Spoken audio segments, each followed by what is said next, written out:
Hello everyone, how are you?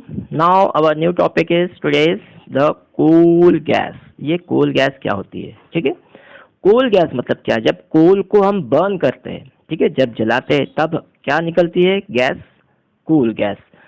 And coal gas is obtain during the processing of the coal to get the coke. जब हम कोल को burn करते हैं, उसका processing करते हैं, तो कोल गैस भी निकलती है और क्या निकलता है? कोक निकलता है.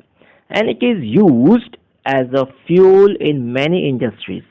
मैंने बताया था कोक कहाँ यूज होता है? मैनी इंडस्ट्रीज में यूज होता है. And this industries are situated near the coal processing unit. अब ये क्यों इनके नज़दीक में सिचुएटेड होती है इंडस्ट्रीज? बिकॉज इनको दिन में बहुत सारा कोयला लगता है, बहुत सारा कोक लगता है. मान लेते हैं हम 50 ट्रक अगर उनको दिन में अगर लग रहा है, या 10 या 15 ट्रक लग रहे हैं, 50 बहुत हो जाएंगे, 10 या 15 ट्रक लग रहे हैं तो क्या हो जाएगा? तो बहुत सारा कोयला कहाँ, अगर इसके दूर रहेंगे ये तो बहुत सारा ट्रांसपोर्टेशन का खर्चा बढ़ जाएगा, है ना. इसलिए वो क्या करते हैं, अपने इंडस्ट्रीज कहाँ लगाते हैं? Near the coal processing unit. Understood? चलो. Now coal gas was used as a street lighting for the first time in London in 1810. पहले क्या यूज किया गया था? ये कोल गैस को स्ट्रीट लाइटिंग में यूज किया गया था, है ना. कहाँ पे? लंदन में इन 1810. एंड इन न्यूयॉर्क अराउंड 1820, यानी कि इससे ठीक 10 साल बाद न्यूयॉर्क में यूज किया गया था कोल गैस. अब ये कोल गैस होता कैसे काम करती है? ये कोल गैस को स्टोर कर लिया जाता है, एब्जॉर्ब कर लिया जाता है, फिर उसमें करंट पास करके, तो जैसे ही उसमें करंट पास होगा तो वो ग्लो होने लगती है. तो वैसे ही यह कोल गैस होता है. आपको पता है, आपके नागपुर में भी हमने देखा था, हमारे यहाँ स्ट्रीट लाइट लगे थे, सोडियम वेपर्स. सोडियम वेपर्स भी क्या होता था? उसमें भी वेपर्स को कलेक्ट कर लिया जाता था, फिर इलेक्ट्रिसिटी पास करके उसमें लाइट एमिट होती थी. Nowadays it is used as a source of the heat rather than the light. अब इसको लाइट के लिए यूज नहीं किया जाता, अब इसको हीट जनरेट करने के लिए यूज किया जाता है. Understood this? तो देखिए ये कैसा दिख रहा है, यहाँ पे कोक दिख रहा है और जल रहा है, हीट एमिट हो रही है, ठीक है.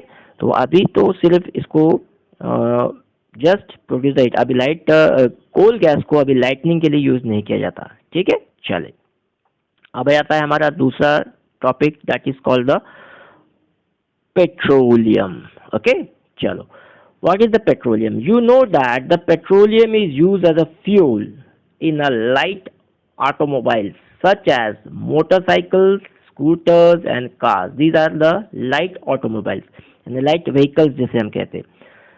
Heavy motor vehicles like the trucks and the tractors runs on the diesel. यानी कि light automobiles ये पेट्रोल से चलते हैं और heavy motor vehicles किससे चलते हैं? डीजल से.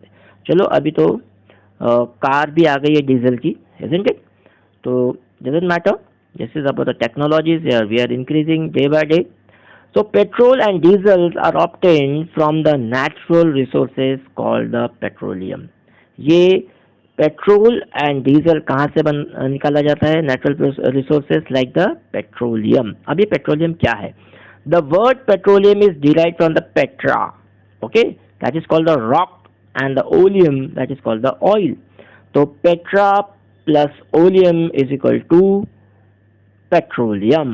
Understand? Petra plus oleum is equal to petroleum. समझ में आ गया पेट्रोलियम वर्ड कैसा बना? And it is mined from between the rocks under the earth as shown in the 5.4. Figure number 5.4 देख लेंगे हम. देखिए ये फिगर नंबर 5.4 है. कैसा है ये? 5.4 में दिखा रहा है ये पूरा underground the earth system. Okay, उसके ये इम्परवियस रॉक्स है, रॉक्स के बाद में फिर और एक लेयर आती है छोटे वाले पत्थरों की, उसके बाद में एक गैस की लेयर आती है, या गैस. तो गैस के इसमें एक वेल यहाँ पे बना हुआ है, ठीक है. उसके बाद में ये ऑयल का लेयर है, ये एक वेल और बनाया, तो ये हो गया ऑयल का वेल.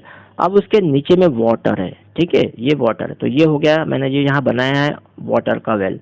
तो ज़रूरी नहीं है कि ऐसा एक साथ ही रहता, लेकिन अगर तीनों एक साथ रहे तो पहला आ जाएगा गैस, बहुत हल्की है इसलिए सबसे ऊपर में, फिर उससे हल्का है ऑयल, तो फिर गैस के नीचे में ऑयल, और सबसे भारी जो है तो वाटर है, तो सबसे नीचे में रहेगा वो. तो वाटर के ऊपर ऑयल, ऑयल के ऊपर गैस, इस प्रकार के वेल बनाया जाता है, ठीक है. So, do you know that petroleum is formed? How petroleum is formed? Petroleum was formed from the organism living in the sea. जैसे हमने देखा था कोल कैसा बनता था, है ना, झाड़ू से, जब buried underground the earth and converted into the coal. Likewise, the organisms when die, as these organisms died, their bodies settled at the bottom of the sea. Bottom of the sea में वो settle हो जाते थे and got covered with the layers of the sand and the clay and over the millions of years. यहाँ पे भी millions of years लगते थे, say about 200 million years. And most important that absence of air is there, and because of absence of air and the high temperature and the high pressure, here also the very important part which convert into the petroleum product or the natural resources, that is called the petroleum. Now come to that, it is transform the dead organism into the petroleum and the natural gas. यही transfer हो जाते हैं. और जो जैसे मैंने ये बनाया था आपको फिगर नंबर 5.4, ये कैसे बना है, ऑयल भी कैसा बना है, उसी से बना है, डेड ऑर्गेनिज्म से. ठीक है. Look at the 5.4 to show that the deposit of the petroleum and the natural gas. You see that the layers containing petroleum, oil and the gas is above that the water. ठीक है. सबसे नीचे क्या है, पहले हमने देखा था, यही बताया, सबसे नीचे वाटर है, वाटर के ऊपर में ऑयल है, ऑयल के ऊपर में गैस है. क्यों ऐसा हो गया? क्योंकि oil is very lighter than the water and that is why it's go up, it just float over the water. And उससे भी हल्का क्या है, गैस है. तो ऑयल के ऊपर भी हम क्या मिलेगी, हमें गैस मिलेगी. And it is a lighter. Recall that the oil and gas are the lighter than the water and do not mix with each other. और इसी के कारण वो मिक्स नहीं होते. अंडरस्टूड. तो यहाँ पे मैं एक जो मैप बता रहा हूँ, यहाँ पे देखिए, यहाँ कहाँ कहाँ पे पेट्रोलियम प्रोडक्ट्स के रिफाइनरीज लगे हुए है. जैसे मुंबई है, मैंगलोर है, कोची है, नागलपट्टनम है, चेन्नई है, टाटीपाका है, विशाखापट्टनम है. तो ये near the sea belt area में हम देखें, ये पेट्रोलियम प्रोडक्ट है. यहाँ पे कोयली है, जामनगर है, वेदिनार है, ऐसे बहुत सारे. और यहाँ पे भी जरूरी नहीं है कि यहाँ सी में ही, यहाँ पे भी देखो हमें मिलते हैं, मथुरा में है, बीना में है. तो ये सब गुवाहाटी में, आसाम में है. ठीक है. तो ये आपको देखने को मिलेंगे. चलो अब एक ऑरेंज ब्लॉग हम पढ़ लेते हैं. The world's first oil well was drilled in Pennsylvania, USA in 1859. सबसे पहले एक ऑयल का वेल ड्रिल किया गया. कहाँ पे ड्रिल किया गया? पेनिनसिल्वेनिया में. ठीक है. And in USA 8 years later in 1867 oil was struck at Makkum in Assam. उसी के बाद में हमारे इंडिया में भी इस किया गया है. कहाँ पे? आसाम में भी है इसकी oil refineries.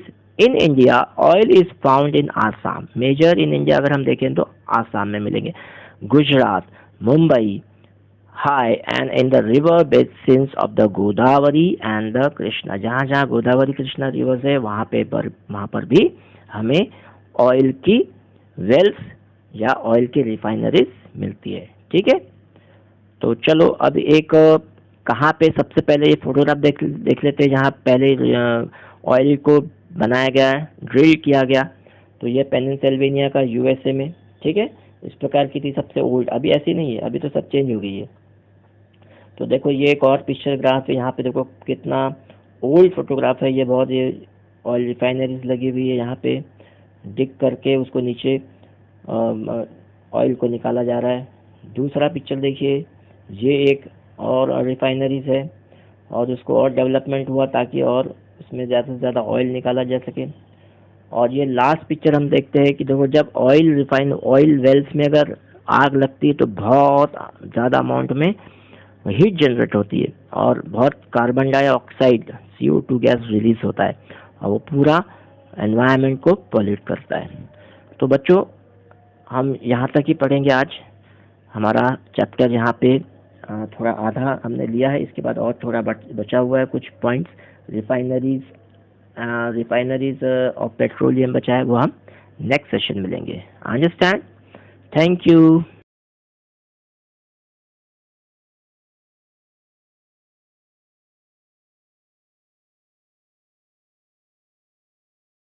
Students, if you have any doubts related to this topic, please do not hesitate to ask. Write your doubts in the comment box. I will answer your question. Thank you.